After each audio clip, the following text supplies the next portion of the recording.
안녕하세요. 평생 빚에 쪼들려 살고 있는 30대 후반의 워킹맘입니다. 시작부터 제 소개를 하자니 너무 할 게 없어서 오죽했음 빚 많은 걸 자랑이라 썼겠냐마는 여러분들의 너그러운 이해를 부탁드립니다. 저는 어릴 적에 이혼하신 부모님 때문에 아빠랑 함께 엄마에 대한 정을 받지 못한 채 살았어요. 지금까지도 평생을 그렇게 살고 있으니 더 정확히 말하자면 엄마로부터 받은 사랑이나 정을 아예 기억하지 못하며 그 기분조차 모른다고 표현하는 게 더 정확하겠네요. 밥을 굶거나 옷도 입지 못하고 사는 등 궁핍하게 산 건 아니었지만 교사 생활을 했던 아버지는 저에 대해서 관심이 하나도 없으셨기 때문에 제가 뭘 필요로 하는지를 전혀 물어봐 주신 적이 없으셨고 어려서 뭐가 뭔지 알지 못했던 저는 필요한 것들, 내가 지니고 있어야 할 것들을 제대로 한번 사달라고 졸라본 적 없이 그냥 난 이렇게 없이 혹은 모자르게 사는 사람이구나 하면서 하루들을 버텼습니다. 생리가 터졌을 때에도 전 그게 평생 줄줄 흘러내릴 줄 상상도 못한 채 그냥 무작정 생리대를 살 생각도 못한 채 학교에 등교를 했었고요.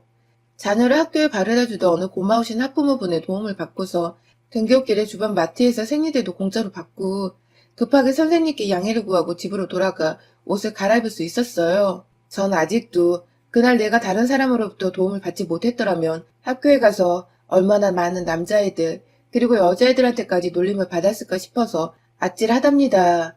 그 정도로 저한테는 감사했던 날과 동시에 다시는 기억하고 싶지도 않은 그런 날이었죠.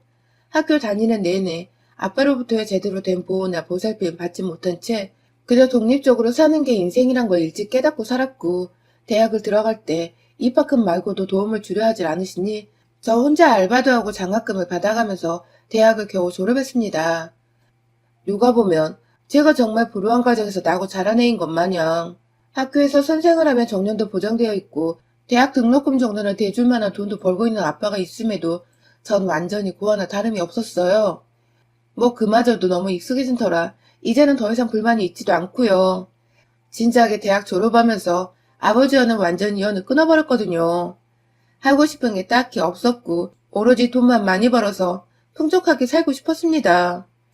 점점 자라고 사회에 발을 디디게 되면서 다른 또래의 여자들은 너무나도 예쁘게 그리고 늘 웃으며 행복하게 사는 것 같은데 저 혼자만 세상 침울한 표정을 한 채 불쌍하게 살고 있는 것 같다는 느낌을 내내 지울 수가 없었거든요. 열심히 공부를 했고 과외 알바가 쏠쏠했음에도 이것저것 경력이 될 수 있는 인턴이며 봉사활동까지 시간을 100단위로 쪼갰으면서 스펙을 쌓으려고 했고 그 덕인지 저는 다 밝힐 수는 없지만 전공을 살려 한 회사에 취직을 했습니다. 제가 기대했던 만큼의 연봉을 받았고 그래서 남들은 상사 욕하며 회사 욕에 뭐해 아주 누구 15대는 재미로 살 때 전 뭐가 그리 재밌고 즐겁고 또 감사한지 회사에서 상사가 아무리 욕받으라고 욕을 해줘도 월급만 주면 다 너그럽게 용서가 된다는 마인드로 살았습니다. 태생이 돈을 쓰고 잘하지 못했던지라 돈을 제대로 쓸 줄도 몰랐고 그냥 월급 통장에 턱턱 넣어두는 게 전부였고 그렇게 살다가 딱 한 번 직장 동료의 주식 얘기에 홀르덩 빠져서는 함께 주식에 돈 3천만 원을 꼬라박았다가 2천만 원의 수익을 얻기도 했었어요. 그 바람에 하지 말아야 할 짓을 해버렸죠. 주식 한 방으로 개고생하며 일해야 버는 돈을 쉽게 벌었던 생각에 수중에 있었던 돈의 3분의 2가량을 겁도 없이 쏟아 부어버렸고 결국 여러분들이 예상하시는 대로 그걸 다 홀라당 잃어버리고야 말았습니다.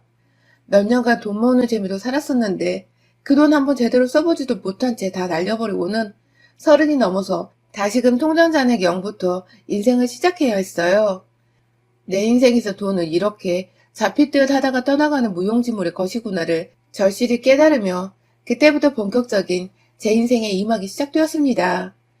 악착같이 돈을 벌면서 악착같이 돈을 모으고 내 앞으로의 인생을 준비하기로 한 것이죠. 결혼 생활이 좋다는 생각을 단 한 차례 해본 적도 없었고 알지도 못했기 때문에 결혼은 당연히 상상 안 했던 것이고요. 제가 인기가 없기도 했었지만 평생 독신으로 살겠다는 마음으로 이성교제에는 완전히 마음을 비운 채 사는 정도를 정말 일이나 더 열심히 했어요. 그런데 참 여기 사연에서도 저 같은 분들이 많으셨던 걸로 기억하는데요. 저도 정말 꿈에도 생각지 못했던 순간에 결혼을 하게 된 남편을 만나게 되었어요. 같은 부서의 상사가 사표를 내게 되면서 여러 동료들을 술자리에 초대했고 그 자리엔 저는 얼굴도 모르지만 상사와는 동료로서 오래도록 일을 했던 같은 회사의 직원분들도 여러 참석을 했었어요. 단순히 인사를 드리는 자리니까 딱히 어색하단 걸 모르겠어서 상사한테 지지하는 채 술을 주고받으며 허심탄회하게 직장 얘기를 하고, 그러다 퇴직 얘기가 나오며 자연스레 저도 술김에 혼자 살고 싶다는 둥, 그냥 인생이 너무 힘들었다는 등 별 하지 말아야 할 얘기까지 해버리고 말았는데, 그걸 저희 남편이란 사람은 변태도 아니고 그게 그렇게 매력적이었다며 그날 술자리에서 제 번호를 따간 겁니다. 지금 생각해보면 제가 경력도 있고 겉보기에 멀쩡해 보이는데 혼자 산다고 하니 모아놓은 돈은 많겠구나 하면서 저한테 대시를 한 것 같아요. 하지만 그걸 하나도 눈치채지 못했던 저는 멀쩡하게 생긴 호리호리한 사람이 저한테 대시를 하니까 연애만 해보지 하는 마음으로 몇 번 만났다가 하도 사람이 젠틀하고 매너 좋은 게 보고 자란 아빠와는 너무 달라서 이런 사람이라면 더 오래도록 만남을 지속해도 되겠다. 연애를 더 깊이 더 오래 하다 결국 결혼을 했어요. 절대로 제 선택에 후회가 없었고 우리 엄마 아빠처럼 살지 않을 자신이 너무나도 있었는데 결혼하고 나서의 팔자는 정말 식장 들어가기 전까지는 모르더라고요. 어른들 말씀에 틀린 말이 하나도 없었던 것입니다. 사실 둘 다 바쁜 직장인이다 보니 그리고 결혼 준비를 하면서 제가 부모님과는 완전히 연을 끊고 산다는 걸 알게 된 남편은 오히려 덤덤하게 그 사실을 받아들이면서 오히려 자신에게 가족으로 찾아봐줘서 고맙다는 다소 낯뜨거운 말도 따뜻하게 건네줬었는데요. 시부모님과도 저의 조건에 대해서 다 승낙을 받고서 환영만 받은 채 결혼을 했었습니다. 그런데 결혼을 하고 나서 보니 이건 뭐 승낙을 받았던 것이 아니라 결혼식 날 딱 그 하루만을 위해서 잠깐 화를 가라앉힌 척을 했었던 것입니다. 아니 시부모님의 반대를 받고 있는 줄 알았으면 저도 이 결혼 안 했을 거예요. 내가 너무 소중한 저인데 굳이 날 싫어하고 반기지 않는 시부모가 있는 집으로 시집을 왜 가냐고요. 그냥 연애만 하며 살면 그뿐인데 말이죠. 하지만 남편은 뭐가 그리도 초조해서 저를 붙잡고 싶었던 건지 끝까지 이 사실을 숨겼었고 시부모께서도 반대하는 며느리라면 끝까지 이 결혼을 반대했어야지 왜 그 사실을 끝까지 숨긴 채 누구보다 절 축복하고 환영하시며 며느리로 맞이하신 건지 정말 이해가 가질 않았어요. 식이 끝나자마자 너 같은 며느리 두기 싫었다 하면서 싹 변한 태도로 차갑게 저를 대하던 시어머니의 말씀은 특히 제 가슴에 제대로 배신감을 안겨주셨었죠. 그런데요, 이 모든 사기꾼 같은 행각에는 다 이유가 있었습니다. 그 이유로 간파하기까지는 2년 남짓한 시간이 좀 걸렸고요. 글쎄 결혼을 하고 보니 세상 다정하고 멀쩡해서 좋은 점밖에 안 보였던 우리 남편에게 어마어마한 빚이 있었던 것입니다. 더 정확히 따지고 보면 시어머니가 노름으로 진 빚들이었는데 시어머니나 시아버지나 경제활동을 전혀 하지 않고서 오로지 외동인 남편한테만 의존한 채 용돈을 받고 사셨던 분들이라 그 빚은 남편의 빚이나 다름이 없었던 것이죠. 저는 이 사실을 결혼하고서 2년이 되도록 모르고서 꾸준하게 시어머니로부터 넌 사실 내가 원하는 며느리가 아니야 라든지 보면 볼수록 내 아들이 너무 아까운 결혼이야 라는 개소리를 들어가며 살았고요.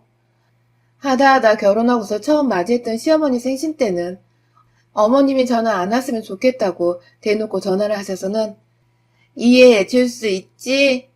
라고 하시는 바람에 저도 빡이 쳐서는 시어머니를 보러 가지 않았던 적도 있었습니다. 남편은 또 그걸 자기 엄마 생신인데 어떻게 안 가냐며 혼자 귀엽고 시댁에 갔고 저 혼자 집안에 덩그러니 남아서는 이건 뭐 결혼을 한 건지 아님 동거를 하고 있어서 시댁은 터치를 안 하고 살아도 되는 상황인 건지 혼란이 왔었죠. 그러다가 신혼집으로 구했던 전세가 만기되어 집을 새로 알아봐야 하던 중 남편이 전세 만기 한 달을 앞두고 집주인과 무슨 얘기를 했는지 보증금의 절반을 미리 가져갔다는 사실을 알게 되었고 그 때문에 퇴근하고 집에서 한참 실랑이를 하다가 결국 남편 집안의 빚에 대해서도 알게 되었어요.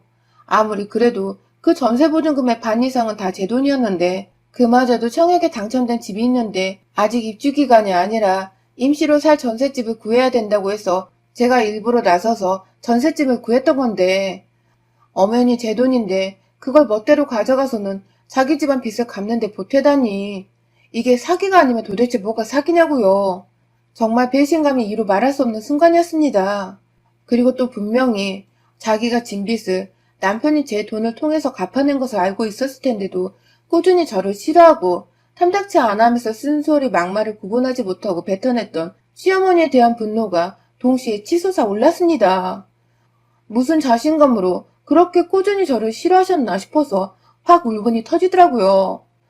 그때는 정말로 뒤도 안 돌아보고 내 돈 갚아내라며 갈라서면서 완전히 남남이 될 작정으로 전세 만기와 동시에 혼자 살 집을 구해서 집을 나갔어요.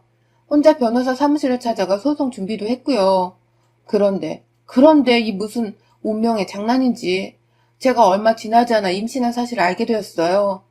이혼이고 뭐고 내 아이마저 나처럼 한부모 가정에서 자라게 할 수 없다는 부담감과 두려움이 동시에 몰려왔었죠. 결국 임신 사실을 남편에게 알렸고 남편은 그게 다 하늘이 주신 마지막 기회라며 잘못했다고 또 용서를 구하니까 저도 별 수 없이 받아들인 척을 하며 아이를 위해 다시 살림을 합쳤어요. 당연히 전세금을 다 돌려주겠다는 약속도 받아냈고요. 아이를 키워야 하니까 더더욱 돈 관리를 철저히 해야 한다며 남편에게 제대로 겁도 줬습니다. 또다시 이런 일이 있으면 아이고 뭐고 당신은 당신 집안 빚에다가 내 아이 양육비부터 양육권까지 나한테 넘겨줄 각오를 해야 할 거란 겁박도 하면서 말입니다. 그렇게 저희는 제가 임시로 구했던 그 원룸에서 남편과 다시 살림을 합쳤다가 또 원룸 계약이 만료된 후에는 도무지 모아놓은 돈이 없는데 전세를 구하긴 버거워 결국 피눈물을 무릅쓰고 시댁에 들어갔어요. 돈을 아끼기 위해서이기도 했고 내 돈 갚게 하기 위해서 채무자의 집으로 채권자인 제가 들어가기로 한 것입니다. 그렇게 저는 자연스레 시댁에서 살게 되면서 남편이 제 눈치가 보였는지 시어머니의 입을 완전히 틀어막아버린 덕분에 나름 불편은 했으나 참고 살만한 정도였고 아이를 낳은 후에는 저희가 회사를 가야 하니까 자연스레 시어머니께 부탁을 드리게 되었는데요. 그쯤부터 문제가 다시 시작되었어요. 시어머니와 저의 갈등 말입니다. 그간 남편 눈치를 보면서 저한테 제대로 말을 못 붙이고 계시던 시어머니는 사실 더 따지고 보면 아예 무시를 하시는 것이었거든요. 제가 퇴근하고 남편보다 먼저 들어가면 본체만체 하시면서 네 엄마 왔다 하면서 말도 제대로 못 알아듣는 아이를 거실에 혼자 내버려뒀다가 본인은 육아 퇴근을 외치며 절 한번 흘겨보시곤 방 안으로 들어가셨죠. 이런 적이 한두 번이 아니었어요. 이럴 거면 시어머니 말고 전문 어린이집에 맡기는 게 훨 나아서 제가 일부러 불시에 외근을 나갔다거나 반차를 쓰고서 집에 간 적도 있었는데 정말 한 번도 빼놓지를 않고 늘 방에서 자고 계시거나 혼자 부엌에서 소주를 마시고 계시기도 했어요. 그때마다 제 아이는 혼자 거실에서 위험천만한 리모컨을 입으로 빨고 있거나 모서리란 모서리는 죄다 손으로 쥐어 만지며 벌러덩거리고 있었습니다. 그런데 좀 지나서는 급기야 양육비를 요구하시더군요. 아이 키우는데 돈 한 푼 쥐어주지도 않고서 애를 키우라 하냐면서 뭐 이런 천박한 년이 다 있냐고 저보고 아이 키울 자격이 없는 엄마라는 겁니다. 저한테 빌려간 돈을 아직 다 못 갚았다는 사실이 무색하리만큼 시어머니나 아이 양육을 핑계로 다달이 무려 150만 원의 돈을 요구하셨고 당연히 육아를 해주시니 일정의 돈을 드려야 하는 줄은 알고 있었지만 그간 시어머니가 저희 애한테 하셨던 행동들이며 게다가 저한테서 무단으로 돈을 빌려가셨음에도 불구하고 우리 사정 뻔히 아시면서 양육비로 150만 원이라니 정말 염치도 뭣도 없더군요. 친정엄마가 없는 게 이리도 슬픈 적은 처음이었습니다. 내가 내 이름으로 대출까지 받아서는 피땀 흘려 준비했던 내 돈 1억 가까이를 빚 갚는 데 써놓고는 전셋집 구할 자신이 없어 기어코 시댁에 얹혀 사는 중인 아들부부가 불쌍하지도 않은지 돈 150만 원 달라니 그게 무슨 얘 이름이냐 말입니다. 함께 사는 입장이라 싸울 수는 없고 어떻게든 대화를 통해 잘 풀어가 보고자 남편과 미리 상의를 한 끝에 주말을 맞아 시부모님과 대화를 했어요. 코로나로 어디 나갈 수도 없으니 그냥 차 한 잔 끓여놓고 함께 진득하게 얘기라도 좀 해보자는 마음이었습니다. 하지만 시어머니는 귀엽고 저한테 그러시더라고요. 기껏 분위기 잡고 앉아서는 한다는 말이 돈 못 준다는 말이야? 그럼 이 집에서 네가 짐 빼면 내가 없던 일로 해줄게. 라시더군요. 애를 놔두고 엄마 혼자 집을 나가라니 이 무슨 개망나니 같은 신박한 뻘소리인가요? 저보고 지금 집을 나가는 말씀이세요? 라고 어처구니가 없어 되물으니 시어머니께서는 다 들어 처먹고도 모른 척 팔 빼맞는 거 봐. 하면서 급기야 제 남편을 바라보며 저거 순 여우라고 얘는 자기한테 맡겨놓고 돈도 안 주고 부려먹으려만 한다며 그래서 자신이 이 결혼을 반대하지 않았냐며 기어코 결혼 반대했다는 얘기를 굳이 그 상황이 또 꺼내들어서는 제가 처음부터 못마땅했다는 말을 하는데 와 진짜 이건 뭐라 도대체 대꾸를 해야 할지 모르겠더군요. 계속 가만히 참고만 있었던 저의 전적인 잘못이었던 것이죠. 빌려간 돈도 저한테 함부로 하는 말들도 제대로 제 아이 돌봐주지 않는 것도 그때마다 화를 내고 문제 제기를 하면 그냥 넘어가면 안 되는 일이라는 것을 알려줬어야 했는데 그쯤 되니 저도 제 자신이 후회스러워 죽겠더라고요. 눈을 지그시 감았다 떴습니다. 제가 화날 때마다 한 번씩 참으려고 하는 의식 같은 것인데요. 옆에서 남편이 그걸 보더니 급기야 엄마 그만해 그만 좀 해 하며 대신 화를 내는데 제 성에는 하나도 차지 않았어요. 어머님, 그래서 제 돈도 안 갚고 제 자식까지 저한테 떼어놓고 저를 혼자 이 집에서 내보내시겠다? 라고 반말을 섞고 되물었습니다. 다시금 제대로 어머님의 의중을 들어보자는 제 나름의 착한 척하는 선의이자 돈 없고 능력 없는 한 노인을 위한 배려였어요. 하지만 시어머니는 뭐? 내보내시겠다? 이게 돈 몇 푼 빌려줬다고 위아래가 없나? 하면서 급기야 내 새끼를 향해 그러더라고요. 아이고 그래도 손주라고 데리고 살려 했는데 지 엄마 팔자는 못 따라가겠네. 집 나가 호러미 밑에서 사람 구실이나 하고 살란가 모르겠다. 하면서 그 어린애를 들쳐업고는 저희 방 안에 있던 조그만 아이 침대에 아이를 들여놓곤 그 침대를 얘가 막 중심도 못 잡고 흔들리는 와중에 방 밖으로 질질 끌고 나오는 게 아니겠어요? 저희의 안을 때부터 이상하다 싶어 저도 제자리에서 일어섰다가 그 꼴을 보니 도저히 이혼도 아직 안 한 마당에 헐어머니 소리까지 듣고는 정말 제 인내심의 한계에 다다랐습니다. 저도 모르게 제 옆에서 어쩔 줄 몰라 하던 남편 새끼 대가리를 주먹으로 쳐버렸어요. 네 자식 저러고 있는데 똥마려운 개새끼 마냥 가만히 있냐? 하면서 남편에게 일차를 퍼본 뒤에 자기 새끼 때렸다며 놀래 야! 하면서 제게 소리를 지르던 시어머니가 달려가 일단 저희 아이부터 떼어놓았습니다. 정신 차린 남편이 뒤늦게 저 따라와서는 얘를 자기한테 달라며 안으려고 하는데 다시 한번 발길질로 차버리고는 너 새끼랑은 당장 이혼인 줄 알아. 라는 말을 남기고 방 안에 보이던 우리 애기 젖병을 들고 나와서는 시어머니 쥐둥이에 집어 넣어버렸어요. 얼떨결에 입에 젖병을 문 시어머니는 뱉어내려고 발악을 하는데 제가 제정신이 아니었어요. 그냥 며느리로서의 체면이며 예의며 다 잊어버리고는 저희에게 분유로 쓰고 있는 통을 열어다가 그 가루를 그냥 확 시어머니한테 부어버렸습니다. 제가 그러고 나서도 화가 안 풀린다며 분유통을 아무 곳이나 기분대로 던져버렸는데 그게 부엌안에 컵을 걸어놓던 거리에 제대로 명중시킨 바람에 줄줄이 컵이 바닥에 떨어지며 깨지고 깨지는 와장창 소리가 나고 아주 개판이었습니다. 그런 와중에 저는 혼자 아이를 들쳐업고 그 집을 나왔어요. 당장 갈 곳은 없지만 당분간이면 될 거라며 유일한 저의 싱글 친구인 대학 동창에게 부탁해 그 집으로 들어갔고 이윽고 에어비를 구해 한 달을 나와 살았어요. 그 사이 제 아이는 어찌할까 하다가 출퇴근길에 수소문에서는 저 회사 상사 아이가 보냈었다는 회사 근처 어린이집으로 아이를 맡겼고 이윽고 회사 안에서도 제가 혼자 아이를 걱정하는 것에 말들이 오고 갔었는지 남편과 제가 별거 중이란 소문이 돌았습니다. 상황이 점점 안 좋아지는 듯 했으나 하늘은 제 편이었어요. 남편이 무단으로 빼돌렸던 저 전세금을 제가 제대로 걸고 넘어지면서 사기죄를 겸해 이혼소송을 걸었고 맘 같아서 어떻게든 혼인 취소까지 해버리고 싶었는데 그러면 정말 우리 아이는 처음부터 아빠고 뭐고 없던 미혼모로부터의 아이가 될 것만 같아 그것만은 참았습니다. 저한테 아이 어린이집 그리고 법률 조언까지 해줬던 상사는 급기야 너무 분하다며 본인 스스로 저희 부부의 진실에 대해 회사에 소문을 내주고 다녔고 그 덕에 말빨 좋은 상사 덕에 남편은 완전히 회사 내에서 쓰레기 취급을 넘어 상대 못할 말종 취급을 당했어요.